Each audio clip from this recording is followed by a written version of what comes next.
سنت کی قضا، یاد رکھیے کہ قضا تو صرف فرض کی ہے اور ساتھ واجب کی ہے، لیکن نبی کریم صلی اللہ تعالی وسلم ایک دفعہ تشریف فرما تھے تو اذان ہو گئی، نبی کریم صلی اللہ علیہ وسلم کچھ فرما رہے تھے، بعد میں صحابہ کرام رضوان اللہ تعالی اجمعین سے پوچھا کہ اذان نہیں ہوئی تھی یا رسول اللہ ہوئی تھی؟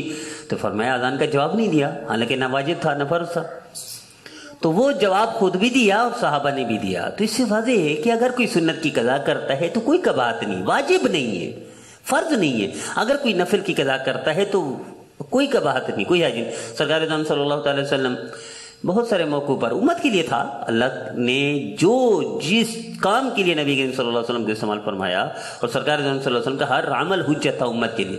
رات کو تہجد نہیں پڑھ سکے، دن کو ادا کیا، تہجد رات کا پڑھنا تھا لیکن دن کو ادا کیا، اس کی قضا کی۔ تو نفل کی بھی قضا کر سکتے ہیں اور سنت کی بھی قضا کر سکتے ہیں، لیکن آپ کے ذمہ واجب نہیں، آپ کے ذمہ ضروری نہیں ہے۔ ایسا نہیں ہے کہ نہیں پڑھیں گے تو پوچھ ہوگی، کوئی قیامت کے دن پوچھ نہیں ہوگی، پڑھ لینا بہتر ہے، اچھا ہی ہے، نیکی ہے، نیکی کرنے میں کیا بات ہے، کیا حرج ہے، کر لینا چاہیے۔